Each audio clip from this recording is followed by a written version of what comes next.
बिस्मिल्लाहिर्रहमानिर्रहीम। अस्सलाम वालेकुम students, welcome to my channel ready to math study. Students, पिछली क्लास में हमने कॉम्प्लेक्स नंबर्स उसकी एक्सरसाइज 2.1 का क्वेश्चन नंबर 6 और उसके हमने 4 पार्ट सॉल्व करे थे। आज हम इसके बाकी के पार्ट सॉल्व करेंगे। क्वेश्चन मैंने दोबारा कॉपी कर लिया है। क्वेश्चन है find the conjugate and absolute value of the following. हमें जो भी क्वेश्चन दिया गया है हमें उसका कॉन्जुगेट मालूम करना है और उसकी एब्सोल्यूट वैल्यू मालूम करनी है। तो आज हम इसका पार्ट 5 स्टार्ट करें जो मैंने कॉपी कर लिया है। पार्ट 5 है हमारे पास -3 और -4 आयोटा। सबसे पहले इसका कॉन्जुगेट मालूम कर लेते हैं। उसके लिए सपोज कर लेते हैं let z is equal -3 -4 iota. तो टेकिंग कॉन्जुगेट ले लेते हैं। कॉन्जुगेट लेने के लिए z पर लगा देते हैं बार इज इक्वल -3 -4 आयोटा और इस पर भी लगा देते हैं बार। तो z conjugate is equal, real part जो है वो हमारा चेंज नहीं होगा। अगर वो माइनस है तो वो माइनस ही रहेगा और प्लस है तो प्लस रहेगा, और माइनस है तो इसकी साइन चेंज होकर हो जाएगी प्लस और ये आ जाएगा इसका 4 आयोटा और ये हो गया इसका कॉन्जुगेट। अब इसकी एब्सोल्यूट वैल्यू मालूम कर लेते हैं। यहाँ लिख देते हैं इसकी एब्सोल्यूट वैल्यू। तो एब्सोल्यूट वैल्यू मालूम करने के लिए सबसे पहले z इज इक्वल शो कर देते हैं। हमारे पास था -3 और -4 आयोटा। यहाँ a की वैल्यू -3 कॉमा और b की वैल्यू -4। स्टूडेंट, अगर हमारे पास यहाँ किसी नंबर के आगे माइनस साइन है तो हम a में उसको पूरा सेलेक्ट करेंगे साइन के साथ और b को भी हम पूरा सेलेक्ट करेंगे उसकी साइन के साथ। तो यहाँ फॉर्मूला शो कर देते हैं कि absolute value of z is equal square root a square plus b square. तो z की एब्सोल्यूट वैल्यू बन जाएगी a square plus b square और यहाँ a की वैल्यू -3, यहाँ b की वैल्यू -4। तो z की एब्सोल्यूट वैल्यू 3 3 ज़ा 9 और माइनस माइनस प्लस प्लस 4 4 ज़ा 16 और माइनस माइनस प्लस। तो z की एब्सोल्यूट वैल्यू हमारे पास बन गई 25 और 25 का जब हम स्क्वायर रूट निकालेंगे तो आ जाएगा 5 और ये हो गया इसका आंसर। ओके, आप स्टार्ट करते हैं इसका पार्ट 6 जो मैंने कॉपी कर लिया है। वो है हमारे पास 5 - 4 आयोटा और इसकी होल पावर 2। इट मीन्स कि इसका स्क्वायर हमें सॉल्व करना है। तो सबसे पहले हम इसको a - b के होल स्क्वायर के फॉर्मूले से ओपन कर लेते हैं। तो यहाँ हम लिख देते हैं a स्क्वायर -2ab और प्लस b स्क्वायर। यहाँ a की वैल्यू 5 पुट कर देते हैं, यहाँ भी a की वैल्यू 5 पुट कर देते हैं, यहाँ b की वैल्यू 4 आयोटा और यहाँ भी b की वैल्यू 4 आयोटा। तो 5 5 ज़ा 25 जब हम इसका स्क्वायर करेंगे माइनस 2 5 ज़ा 10 और 10 4 ज़ा 40 और आयोटास के आगे और प्लस 4 4 ज़ा 16 और ये हो जाएगा आयोटा स्क्वायर और ये बन जाएगा 25 - 40 आयोटा प्लस 16 और इस आयोटा स्क्वायर की जगह -1 पुट कर देती हूँ। तो 25 - 40 आयोटा और प्लस माइनस माइनस और 16 1 ज़ा 16। 25 और -16 को अलग कर देते हैं और -40 आयोटा को अलग, यहाँ रियल पार्ट्स और ये इमेजिनरी पार्ट। 25 में से जब हम 16 माइनस करेंगे तो ये बचेगा हमारे पास 9 - 40 आयोटा। अब ये हमारे पास सिंपल जो है क्वेश्चन सॉल्व हो चुका है। अब यहाँ सपोज कर लेते हैं let z is equal 9 - 40 iota. अब यहाँ कर देते हैं इस पर कॉन्जुगेट और यहाँ कर देते हैं टेकिंग कॉन्जुगेट। तो z पर लगा देते हैं कॉन्जुगेट और इज इक्वल 9 - 40 आयोटा पर भी लगा देते हैं कॉन्जुगेट। तो z conjugate is equal, real part as it is रहेगा और ये हो जाएगा प्लस 40 आयोटा। ये हमने इसका कॉन्जुगेट सॉल्व कर दिया। ये एब्सोल्यूट वैल्यू मालूम कर लेते हैं। उसके लिए लिख देते हैं एब्सोल्यूट वैल्यू। एब्सोल्यूट वैल्यू मालूम करने के लिए सबसे पहले z शो कर देते हैं। z था हमारा 9 - 40 आयोटा है जो हमने सिंप्लीफाई करके वैल्यू बनाई थी। इस वैल्यू को हम नोट करके यहाँ पर रख लेते हैं। तो सबसे पहले हम यहाँ a की वैल्यू सिलेक्ट कर लेते हैं 9 कॉमा b की वैल्यू हमारे पास -40। फॉर्मूला शो करते हैं। z की एब्सोल्यूट वैल्यू का हमारे पास फॉर्मूला है square root a square plus b square. तो z की एब्सोल्यूट वैल्यू बन जाएगी square root a square plus b square. यहाँ a की वैल्यू 9 और b की वैल्यू -40 पुट कर देते हैं। ओके स्टूडेंट, यहाँ तक करने के बाद again modulus of z is equal 9 9 ज़ा 81 और प्लस, और जब -40 को 2 टाइम मल्टीप्लाई करेंगे तो 1600 आ जाएगा। Again z modulus is equal to 81 में जब हम 1600 प्लस करेंगे तो 1681 आंसर आ जाएगा। तो z modulus is equal to जब हम 1681 का स्क्वायर रूट निकालेंगे तो आंसर आएगा 41 और ये हो गया इसका आंसर। तो अब स्टार्ट करते हैं इसका पार्ट 7। पार्ट 7 मैंने कॉपी कर लिया है। पार्ट 7 है हमारे पास 2/3 माइनस स्क्वायर रूट -9/16। तो सबसे पहले स्टूडेंट ये 2/3 को हम कॉपी कर लेते हैं माइनस स्क्वायर रूट, और ये जो -9 है यहाँ पर हम क्या करेंगे, यहाँ हम 9 को मल्टीप्लाई करवा देते हैं -1 से, और डिनोमिनेटर में हम 16 को कॉपी कर लेते हैं। देखें यहाँ पे मैंने क्या करा है स्टूडेंट, ये जो माइनस था इसको मैंने -1 सपोज कर लिया कि सपोज इसके आगे 1 लगा हुआ है, क्योंकि देखें 9 1 ज़ा 9 हो जाएगा और माइनस इसके आगे आ जाएगा। ठीक है, अगेन यहाँ तक करने के बाद देखें 2/3 माइनस स्क्वायर रूट 9/16 और स्क्वायर रूट -1।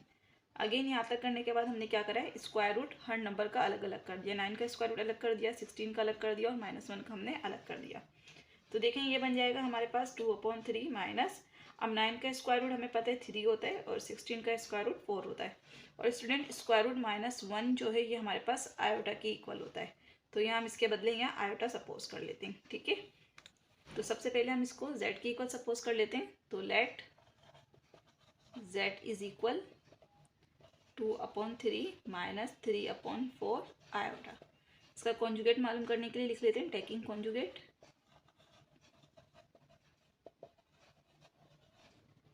कॉन्जुगेट लेने से हम z पर लगा देते हैं बार, और 2/3 और -3/4 आयोटा के ऊपर भी हम लगा देते हैं बार। तो z conjugate is equal, real part जो है वो हमारा चेंज नहीं होगा, वो एज इट इज़ रहेगा, और इमेजिनरी पार्ट हमारा बन जाएगा +3/4 आयोटा, और ये हो गया इसका कॉन्जुगेट। अब इसकी एब्सोल्यूट वैल्यू मालूम कर लेते हैं, उसके लिए लिख लेते हैं एब्सोल्यूट वैल्यू।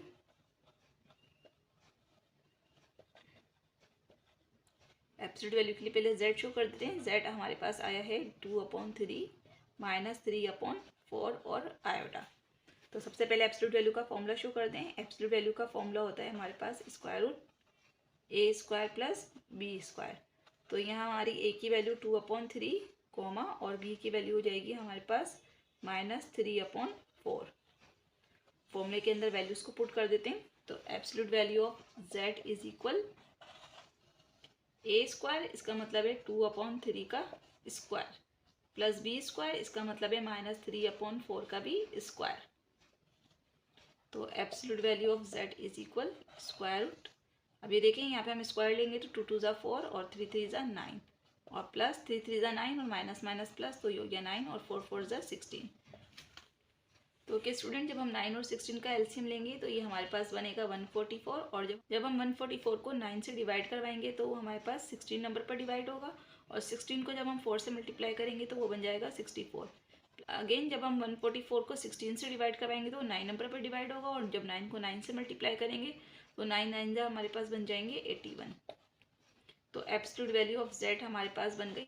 अब हम 64 में 81 को प्लस करेंगे तो ये हमारे पास बन जाएगा 145, और डिनोमिनेटर में 144। अगेन इसकी एब्सोल्यूट वैल्यू हमारे पास बन गई स्क्वायर रूट 145, क्योंकि हम इसका स्क्वायर रूट नहीं निकाल सकते, और 144 का स्क्वायर रूट निकालेंगे तो वो 12 आ जाएगा, और ये हो गया इसका आंसर। स्टार्ट करते हैं पार्ट 8, वो मैंने कॉपी कर लिया है, इसे दोबारा लिख लेते हैं।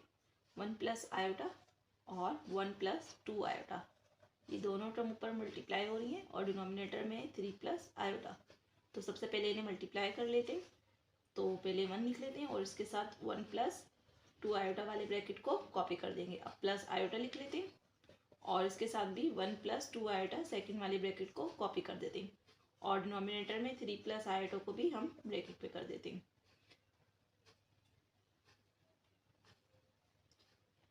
अगेन 1 1 ज़ा 1, प्लस जब 1 को 2 आयोटा से मल्टीप्लाई करेंगे तो 2 आयोटा, प्लस आयोटा को 1 से मल्टीप्लाई करेंगे तो आयोटा, और प्लस प्लस प्लस, और आयोटा को जब 2 आयोटा से मल्टीप्लाई करेंगे तो ये बन जाएगा 2 आयोटा स्क्वायर।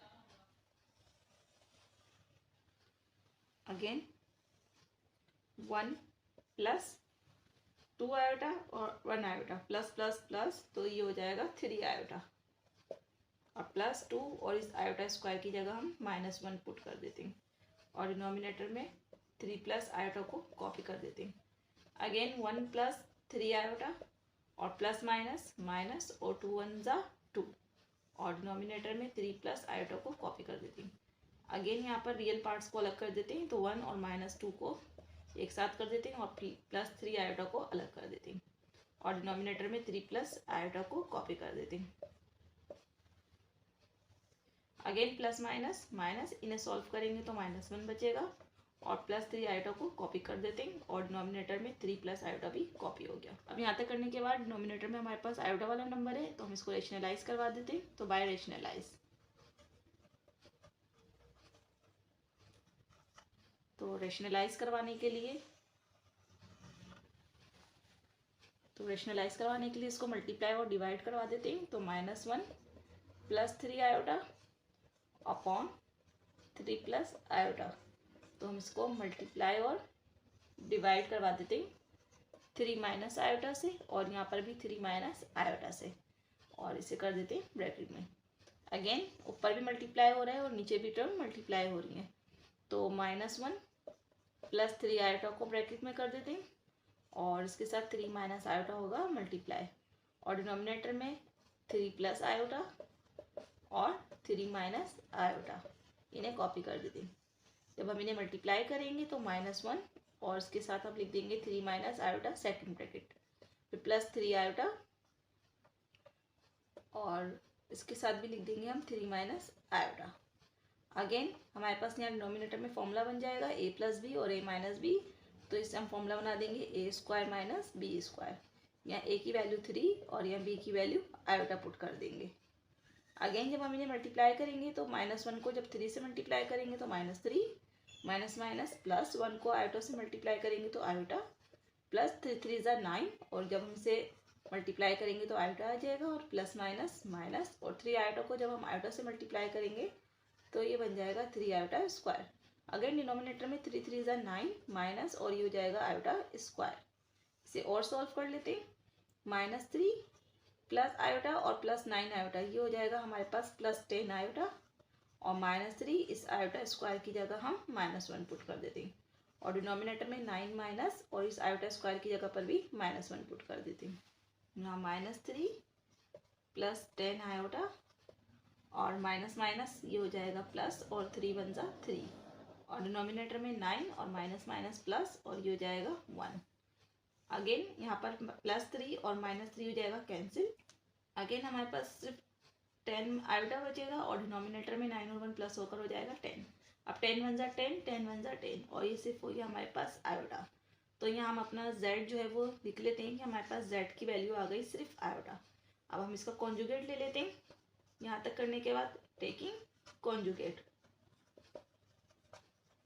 तो कॉन्जुगेट मालूम करने के लिए z पर कॉन्जुगेट लगाते हैं और यहाँ हम इसको 0 प्लस आयोटा शो कर देते हैं क्योंकि सिंपल हमारे पास आयोटा है। इसका मतलब है कि यहाँ पर रियल पार्ट जो है वो हमारा 0 है और इमेजिनरी पार्ट जो है वो सिर्फ आयोटा है, तो इस पर भी हम कॉन्जुगेट लगा देते हैं। तो z कॉन्जुगेट इज इक्वल 0 जो है वो हमारा 0 रहेगा और आयोटा की साइन जो है वो चेंज होकर हो जाएगी माइनस आयोटा। ये हो गया इसका कॉन्जुगेट। अब इसकी एब्सोल्यूट वैल्यू ले लेते हैं, तो यहाँ लिख देते हैं एब्सोल्यूट वैल्यू।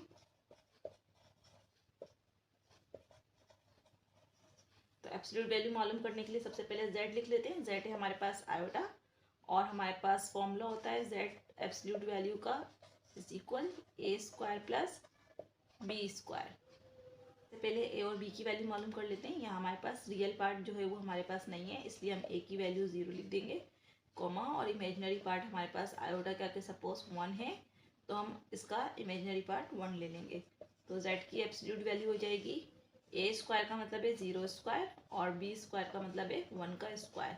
तो absolute value of z is equal 0 plus 1 1 ज़ा 1 और absolute value of z is equal square root 1 और जब हम 1 का स्क्वायर रूट निकालेंगे तो 1 हो जाएगा और ये हो गया इसका आंसर। तो स्टूडेंट ये हो गया क्वेश्चन नंबर 6 का पार्ट 8 और बुक में जो है पार्ट 8 में इसका कॉन्जुगेट का आंसर जो है वो गलत है। यहाँ मैंने आपको सही आंसर बता दिया है, तो उसे करेक्शन कर लीजिएगा स्टूडेंट। तो अगली क्लास में हम स्टार्ट करेंगे क्वेश्चन नंबर 7। स्टूडेंट आज के लेक्चर के हवाले से अगर आपका कोई क्वेश्चन हो तो कमेंट सेक्शन में कर सकते हैं। मिलते हैं अगली क्लास में, जब तक के लिए अल्लाह हाफिज़।